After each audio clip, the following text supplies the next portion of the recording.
Good morning, everyone. We'll start today's briefing with Mayor John Cooper, followed by Dr. Alex Jahangir, Chair of the Metro Board of Health and the Metro Coronavirus Task Force.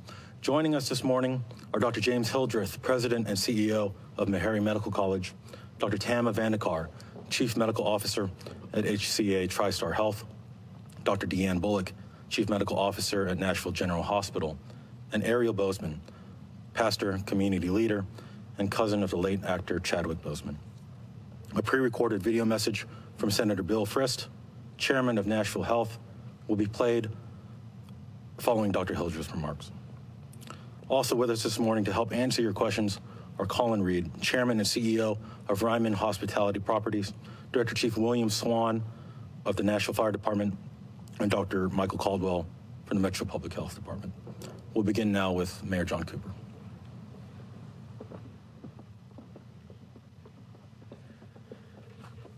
Thank you. Good morning, Nashville.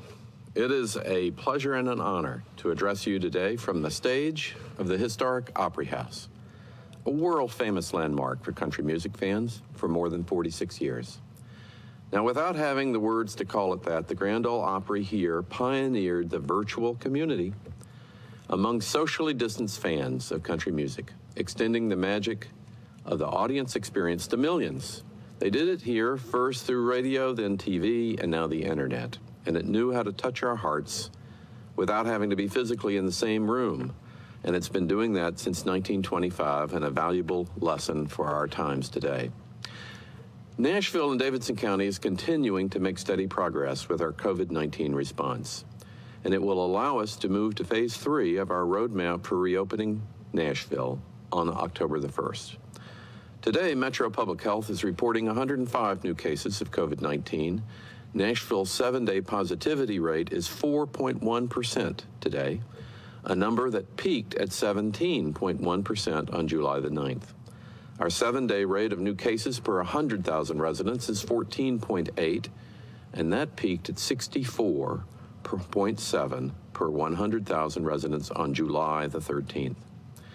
Now, meanwhile, the state of Tennessee remains at 5.6 positivity rate and is reporting 20.6 new daily cases out of every 100,000 residents.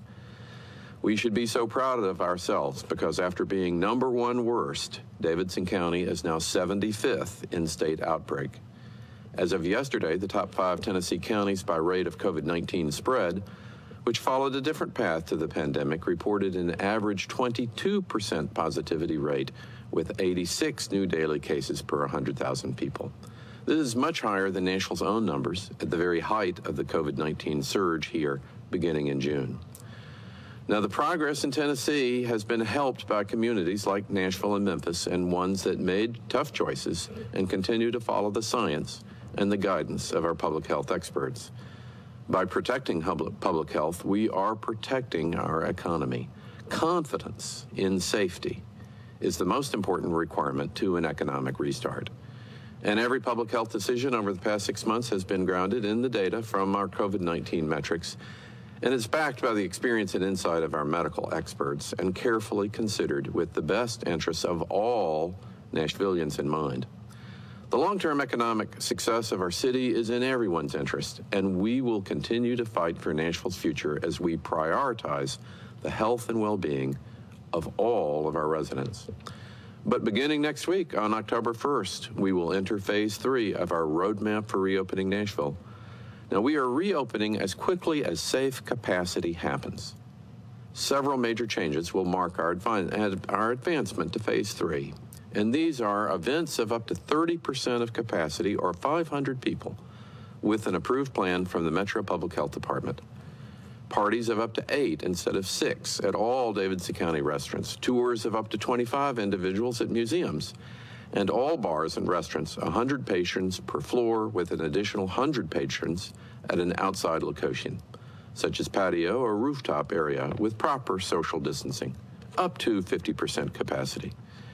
Advancing to phase 3 through careful incremental changes has only been made possible by the hard work and commitment of our local business owners, their staff, and their customers in adhering to public health best practices and protocols.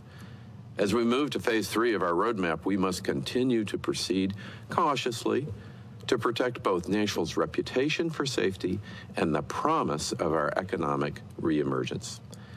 Now today, it's my pleasure to announce that the Grand Ole Opry will host an in-person audience of 500 country music fans in its 95th anniversary show, live on Saturday, October 3rd. I am grateful to Colin Reed and everyone at Ryman Hospitality Properties for working closely with Metro Public Health to create a plan that will keep all Opry performers and fans safe as they return to in-person performances. Nashville is fortunate to be the home of so many experienced healthcare experts, and it's my pleasure this morning to welcome Dr. Deanne Bullock, Chief Medical Officer at Nashville General Hospital, and Dr. Tama Vandekar, Chief Medical Officer at HCA TriStar. I'm also grateful to Senator Bill Frist, Chairman of Nashville Health, who has recorded a video message encouraging all of us to maintain the healthy habits as part of Nashville's fight against COVID-19. And as always, it's a pleasure to welcome Dr. James Hildreth, President and CEO of Meharry Medical College, who is here to share his insights as a renowned infectious disease expert and a member of the Metro Coronavirus Task Force. And finally, I want to welcome Ariel Bozeman, cousin of the late actor Chadwick Boseman, and a leader in the African American community who is here to remind us all about the importance of participating in the 2020 U.S. Census. This is coming up at the end of this month. Ariel is a graduate of Michigan State University, an aspiring gospel artist, and has been pastoring for 25 years. I'm grateful that he's able to join us this morning. And now I'll turn it over to Dr. Alex Jehanger, Chair of the Metro Coronavirus Task Force.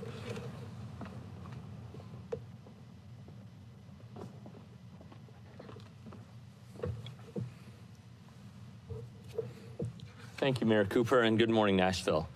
Here's some additional information on COVID-19 in our city. This morning, the 7-day average of new cases per 100,000 is 14.6. Now, this is an improvement from last Thursday. This metric continues to trend in the right direction. As a reminder, we hit our peak of 65 cases per 100,000 residents back in June. However, this metric needs to continue to improve so that we hit our goal of at or below 10. The Icu Bed Capacity Metric this morning is also improved. Today, we have 23% of ICU beds open, much higher than last week, and it has not been this high since July. Today, we have 108 people in Nashville area hospitals with COVID-19. This metric has been around this mark for the whole month, and we peaked at 222 back in July. Finally, our 7-day case positive rate is 4.1%. Now, this is an improvement over last week, and this is the lowest this number has been since the beginning of this epidemic. Now, we've come a long way in Nashville. Remember, back in June, cases were increasing at an alarming rate. Our positivity rate was 3.5 times what it is today, and Davidson County was considered a hotspot in our country. That's when we responded by going back to modified phase 2, which closed bars, reduced restaurant capacity, and instituted a mask mandate. This decision was backed by the White House Coronavirus Task Force, and in fact, as you may remember, Dr. Deborah Birx of that task force came to Nashville and called on other cities and states to follow Nashville's lead and employ the same restrictions. We are in a much different place now. Our metrics are trending in the right direction, and so we are opening up. But remember, we must remain vigilant. We're currently seeing what looks like maybe a second wave hitting Europe. This could happen here. And with us opening up, the numbers may go up. But we will continue to monitor this closely, and we'll have our contact tracing team continue doing what they do, and we'll get any information on clusters, and we'll act accordingly. So we don't want this to happen, so please continue what you've been doing. Stay at home, wear a mask, socially distance, and wash your hands. And if you've become in contact with somebody who has this virus, or you're worried about this virus, then visit one of our community assessment centers. They're open 5 days a week from 7 a.m. to 1 p.m. I want you to remember that this virus will remain in our community for the foreseeable future. So please stay focused and stay the course. I'm grateful for everything you all have done, and I now would like to introduce Dr. James Hildreth.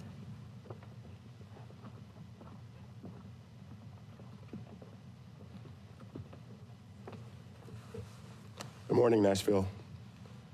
The research to find an effective COVID-19 vaccine is moving rapidly. And here in the United States, enrollment of tens of thousands of individuals to participate in phase 3 trials are underway. Here in Nashville, Meharry, Vanderbilt, and clinical research associates are enrolling volunteers for 3 vaccine candidates. I'd like to give you an overview of what to expect when you volunteer to participate in a vaccine study.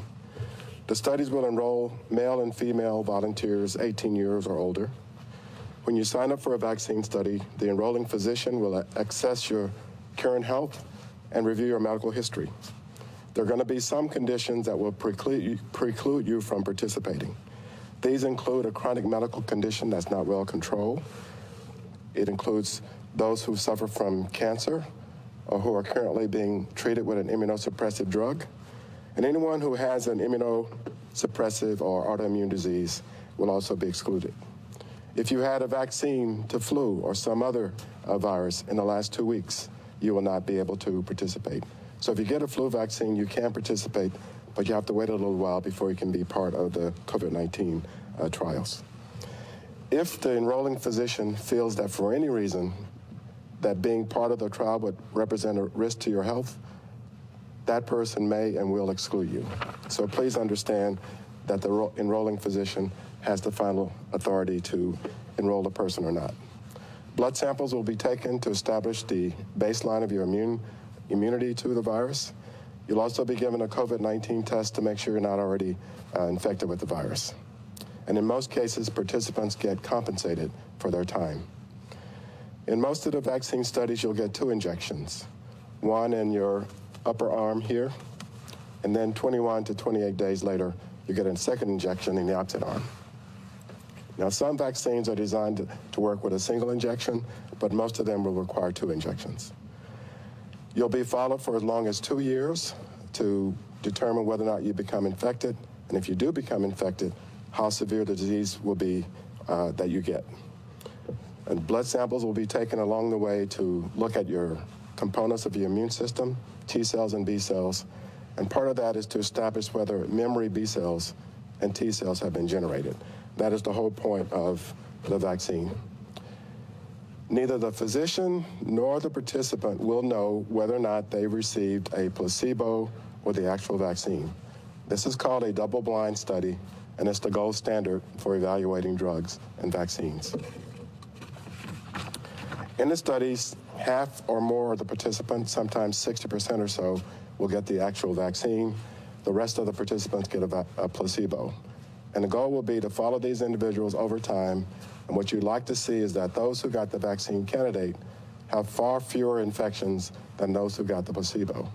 And usually at the end of the study, if the vaccine has been determined to be effective, those who got the placebo have the option of getting the vaccine. A really key part of the vaccine studies is something called a Data Safety Monitoring Board. This is a group of individuals who meet on a regular basis to review the data from the study to make sure that people are safe and that there's no harm being done to the individuals. They'll also determine whether or not there's evidence of effectiveness.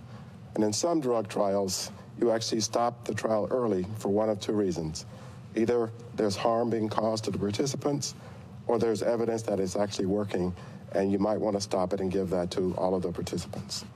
So the Data Safety Monitoring Board is a really key part of making sure that participants are protected. I want to encourage everyone who's listening to think about participating in a vaccine trial. It's really important that the participants reflect the demographics of the population, because we need to make absolutely sure that the vaccine works in all of us. That's particularly true for the most vulnerable in our population, and that includes minority communities. So, as Dr. Janghanger said, the virus is not going anywhere. It's going to be with us for a while. So we got to get comfortable with continuing our mitigation steps. We all know what they are. But more importantly, we're entering flu season, and the prospect of having flu and coronavirus both circulating is very scary. And here's something else you should know. Since these 2 viruses use 2 different receptors to get into our cells, we can be infected by both viruses at the same time. And imagine the severity of having 2 viruses that cripple our respiratory system. That's a scary thought indeed. So please get a flu vaccine, if you will, to help us out. because having flu and corona will also represent a tremendous strain on our healthcare system. So Nashville, we know how to do this. Face coverings, social distancing, washing hands, avoiding large crowds. We've got this. Thank you.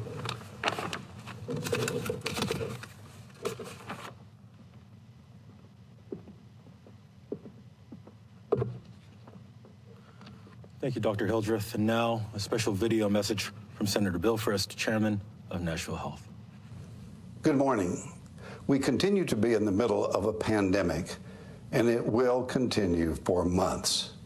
Impressively, Nashvillians have demonstrated a huge resilience, respecting the hard and painful but absolutely necessary decisions along the way.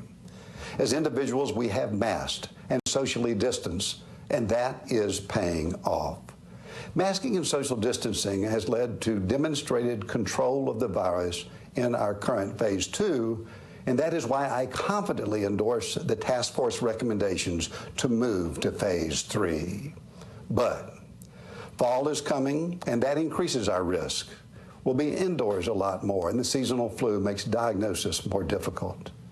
Thus, at the same time we open up more, going to phase 3, the right thing to do, we absolutely must recommit ourselves to increase, not decrease, but increase what we know today with certainty works. And that is wear masks, always in public places. They work. Socially distance, and that means 6 feet apart. Just keep thinking 6 feet. Stay outdoors more than indoors and avoid crowds. These steps will save lives. We're in all this together, and I'm proud of the progress we continue to make as a Middle Tennessee, Nashville community. Thank you, Senator Frist. And now I'd like to introduce Dr. Tama Vandekar of HCA TriStar.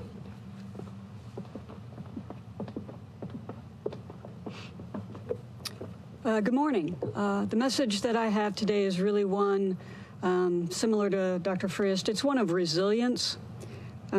As my fellow colleagues have spoken about today, there is no end in sight, but there's a lot of positive progress that we've seen both in our city, our state, and even our nation.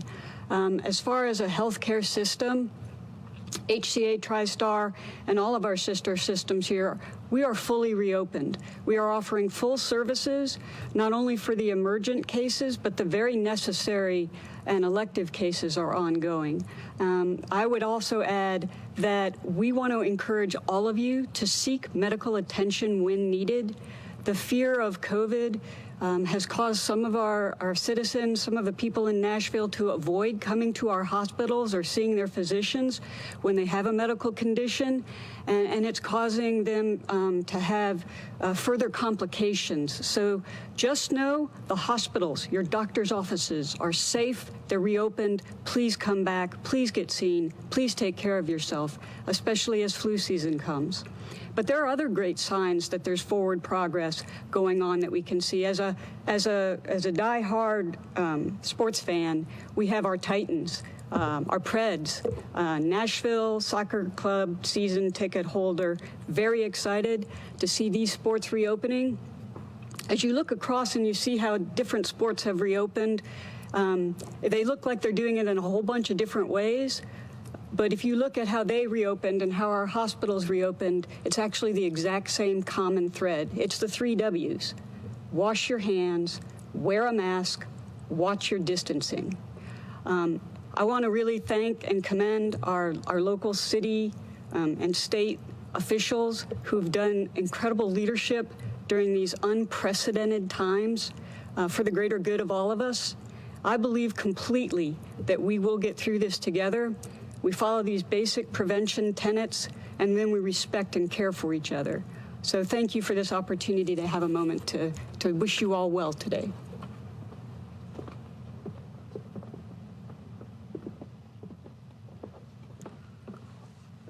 Thank you, Dr. Vandekar.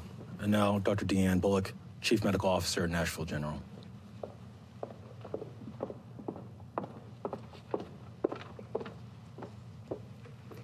Good morning. Thank you, Mayor Cooper, for your partnership with the healthcare community on COVID awareness and prevention. We appreciate your guidance in flattening the curve. At Nashville General Hospital, we're proud to play a role in not only caring for the most acutely ill, but also reducing the reach of COVID-19 by administering tests to residents across Davidson County. We're especially pleased that we've been able to work with Mayor Cooper's office, along with FEMA, the Tennessee Department of Health, the Metro Public Health Department, in creating an alternative care site at Nashville General Hospital. This site will serve to augment our state's response to the pandemic in taking care of COVID patients as the need arises. As a frontline emergency physician, I want to emphasize the importance of remaining diligent in our efforts to control the spread of COVID-19. We do this in keeping our families and ourselves safe by wearing our masks, maintaining a distance between us and others, and washing our hands frequently in between each other and disinfecting services that you regularly come into contact with. Nashville General Hospital is here to continue providing patient-centered care and stands ready to support the healthcare needs of our entire community during this pandemic and beyond. Thank you, Mayor Cooper, for your efforts, and thank you, Nashville, for everything you continue to do in this pandemic to keep us safe.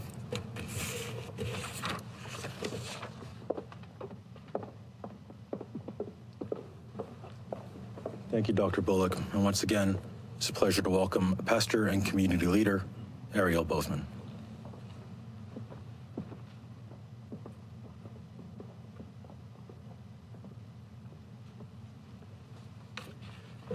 Good morning, everyone. I just want to first thank the mayor for the opportunity to be able to speak this morning. To all the esteemed panel and guests. I'm sure everybody is very blessed to be here today.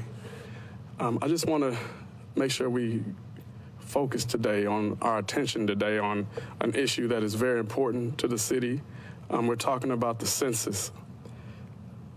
Inside of the United States Census, I think that what we need to do is we need to begin to try to send in as many of those census reports as we can. This is mainly due to the fact that a lot of people may be under the impression that in regards to the census reports, that those things may not be handled properly in regards to privacy. I just want you to know that it is stipulated on every website that we have that the Supreme Court has ruled that all information that is inside those census reports are to be remain confidential.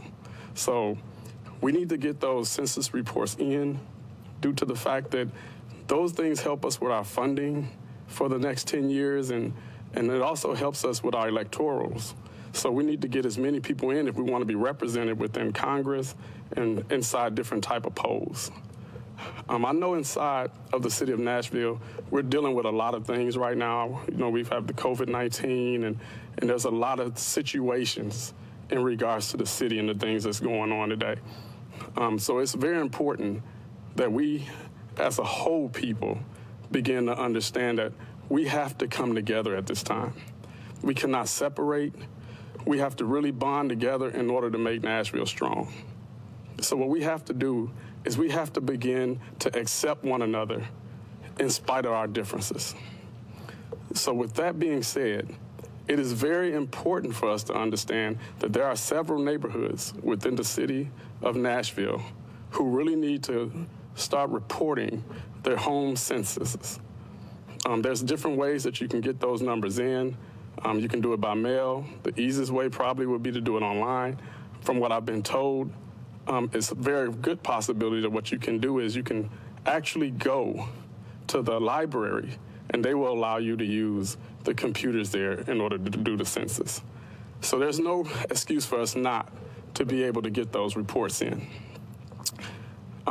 Also, the reason it is such a crisis is because from what I've seen from the numbers, Nashville as a whole have only reported 51% of our census numbers.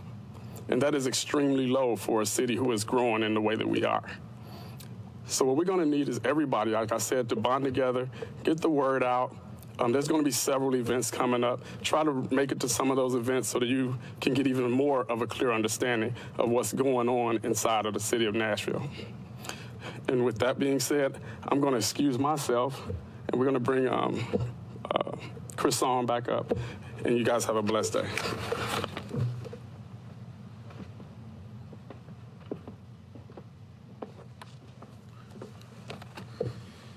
Thank you, Mr. Bozeman. We will now open it up to questions from the local media. We'll start with Julia Palazzo at WKRN. A few questions, and I'm happy to repeat any of them if need be. First, for the mayor, the Speaker of the House, Cameron Sexton, told us that he feels independent health departments and boards have, quote, run amok, and the state would look at trying to dial back authority. Looking for your response to that, and does this signal the need for more communication between state and local health officials? Also, if the Election Commission approves the special election tomorrow for the 34% property tax increase, what is the next step for the mayor's office? And if I could get the mayor and Dr. Jahangir to respond to this as well, thoughts on surrounding counties like Williamson and Rutherford letting mask mandates expire. Thank you so much. Thank you, Julia. We'll start with Mayor Cooper.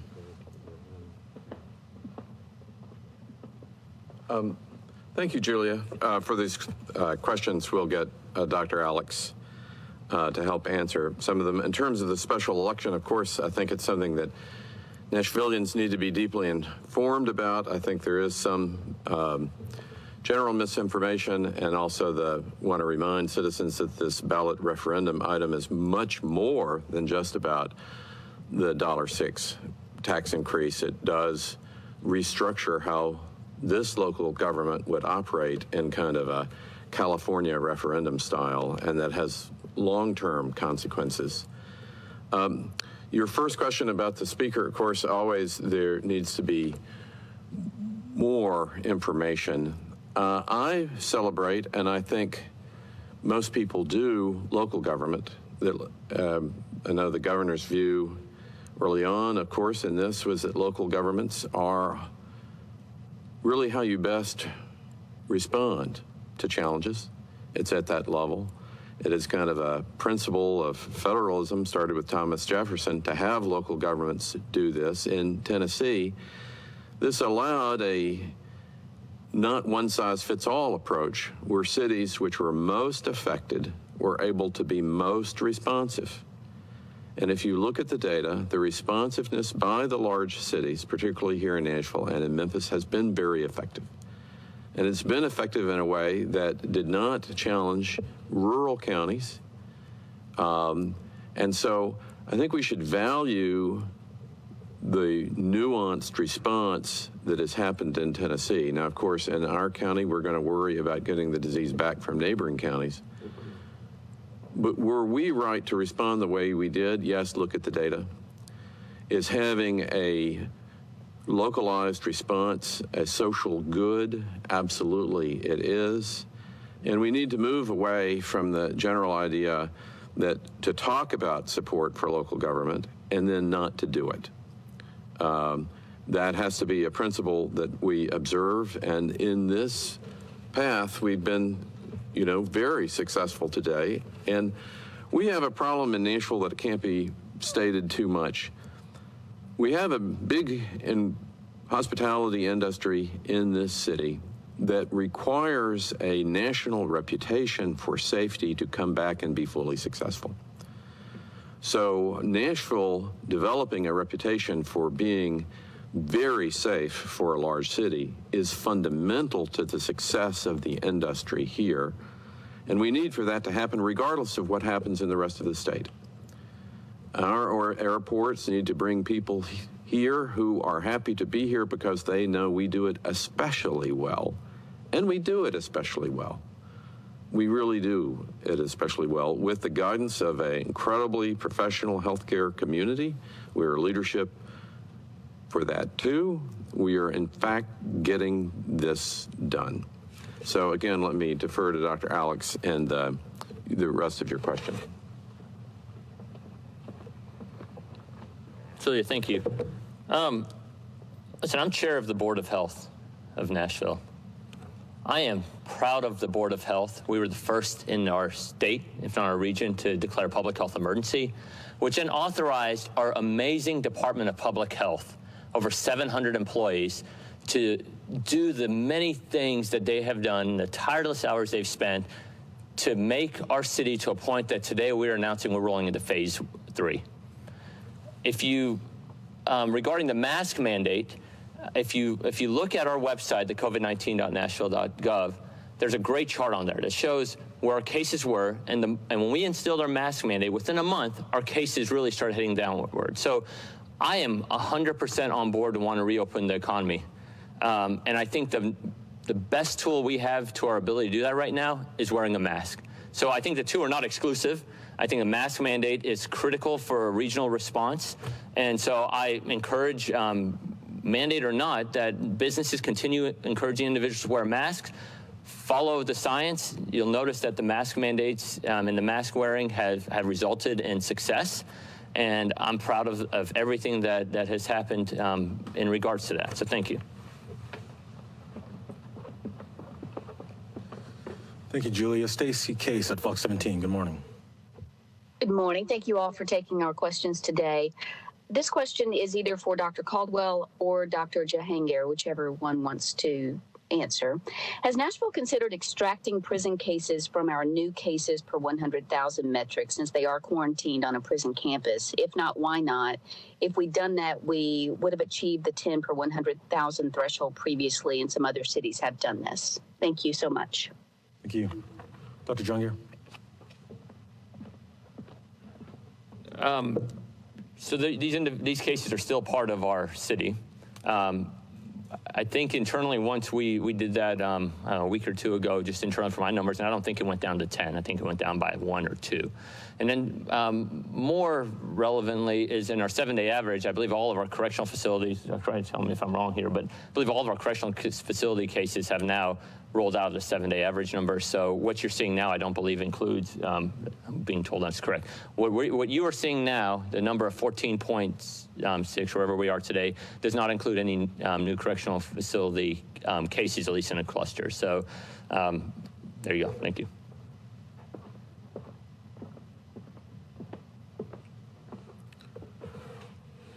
Nancy Amos at News 4. Good morning, Nancy. Hi, thank you for taking questions. As always, we appreciate it. I have a couple of questions. Can you recap with phase 3? I know that you're reopening, that you're allowing the Opry to have a concert. Will you open other concert venues as well? And then I have a question about the, I really do like your data that you put on your website. Thank you for sharing that. I noticed it seems like there's the concentration of deaths from COVID-19 have been in zip code 37211. I'd like to hear your thoughts on what's going on there. Thank you. Thank you for that question, Nancy. Dr. Jahangir.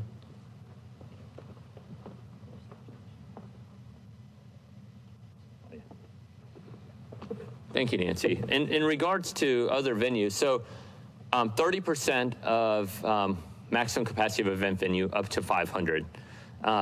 There still will be an application process for Department of Public Health to approve processes, so forth. So if there are other music venues that have that capacity ability and have protocols, by all means, yes, please submit your application through the process, which will be on the Public Health website, I believe, by October 1, if not sooner.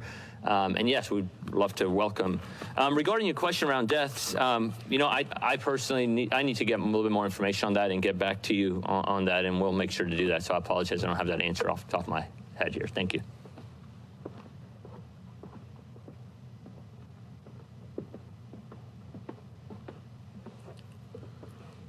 Our last question today is from Brett Kelman at the Tennessean. Brett. Good morning, everyone. I just wanted to verify that this transition to phase 3 does not include any changes to the city mask mandate. And if that is correct, is there any changes onto the mask mandate on the horizon? Can the mayor or Dr. Jahangir see a time in the not so distant future where that mandate is not necessary? Dr. Jahangir. Yeah, thank you, Brett. As I mentioned earlier, a mask mandate allows us to reopen the economy. I don't see a change to mask mandate until there is a reasonable amount of vaccine in our community or immunity in our community so that everyone's safe. So I don't envision any change to the mask mandate in the near future. Thank you. And just to follow up a little bit on the mask mandate and some of our social distancing and our closures, we always acted under the advice of the nation's guidance. Dr. Birx came here from the White House to tell us strong terms to comply in both of those areas. So to answer go back to the earlier question a little bit about the state changing how it implements public health policy, we followed the national guidance here. And so that's another aspect of the response. It's not only within the state, but then trying to have what is deemed to be the best possible health advice in dealing with a brand new disease. And we have always been in line with that national advice in our actions here locally. There was a bit of miscommunication. We have two more questions today. First, Dennis Ferrier at Fox 17. Good morning, Dennis. Oh, Chris, thank you so much. Just wanted the mayor to respond to some of the, I guess both our congressional delegation has joined the governor in saying that Nashville needs to reopen, that it's hard to give aid money to Nashville when it appears that bars and restaurants in particular were closed on what they call insufficient data. Thank you so much. Thank you, Dennis.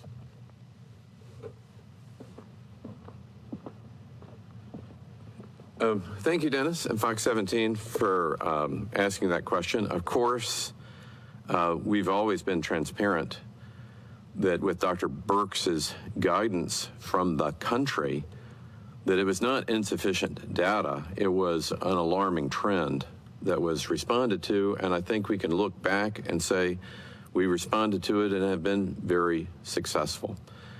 Our successful reopening strategy, to reiterate, is that we have to look after our own reputation here in Nashville. We have businesses that depend on Nashville's public health reputation to reopen successfully, and we are doing that. Now that we are able to show improvement with the disease, that we are a safe city, particularly for being a major hospitality center, and as we have gotten better health news, we are opening capacity.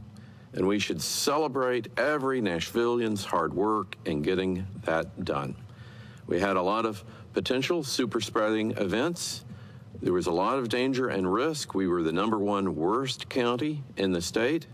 And due to our hard work, Tennessee's numbers are improved, and we are in a situation that we can get people back into what is the most affected industry in America, which is the hospitality industry.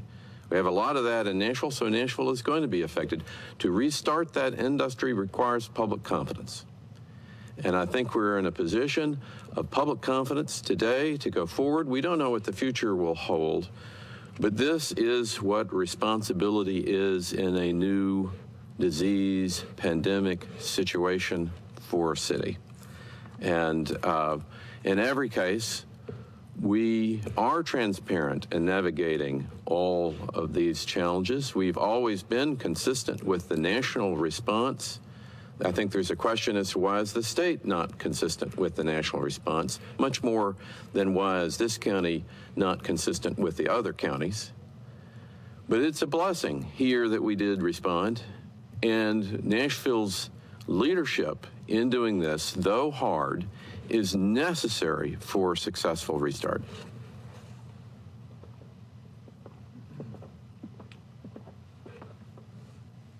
And Blake Farmer from WPLN. Blake? Blake, you're on the air? Let's try one more time. Blake Farmer at WPLN. If not, that's all the time we have this morning. Thank you to all of our guest speakers for joining us. The next Metro COVID-19 press briefing will air on Thursday, October 1st at 9:30 a.m. Thank you for joining us. Please stay safe.